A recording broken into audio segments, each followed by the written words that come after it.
కర్ణాటక రాజకీయం చకచకా మారుతోంది. నిన్న రాహుల్ సన్నిహితుడు, రాహుల్కి రైట్ హ్యాండ్ వేణుగోపాల్ చెప్పింది అబద్ధమేనని తేలిపోయింది. ఏదైతే పార్లమెంటు రాజ్యసభ సభ్యత్వాల కోసమే డీకే శివకుమారు, సిద్ధరామయ్య మాట్లాడడానికి వచ్చారు అన్నటువంటిది అబద్ధమేనని తేలిపోయింది. తాజాగా అక్కడి నుంచి వచ్చిన తర్వాత పార్టీ నాయకులతో కొంతమందితో సిద్ధరామయ్య మాట్లాడుతుండ్రు. రేపు గవర్నర్ అపాయింట్మెంట్ అడిగారు. గవర్నర్ అపాయింట్మెంట్ ఊరికినే అడిగేదేం లేదు కదా, లేదా బొకే ఇచ్చి బర్త్డే గ్రీటింగ్స్ చెప్పడం కాదు కదా.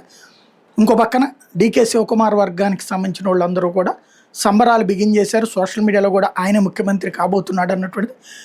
రేపు సిద్ధరామయ్య రాజీనామా సమర్పిస్తే ఇక ఆయన రాజకీయ ముఖ్యమంత్రి జీవితం క్లోజ్ అయినట్టు.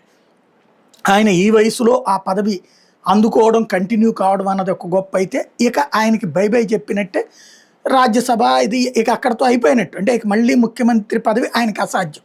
డీకే శివకుమార్కి ఇస్తారా, లేకపోతే మళ్ళీ ఇంకొక 2-3 పేర్లు బయటికి తీసుకొస్తున్నారు. వాళ్ళకి ఎవరికి ఇచ్చినా సరే డీకే శివకుమార్కి అయితే ఛాయిస్ ఉంది.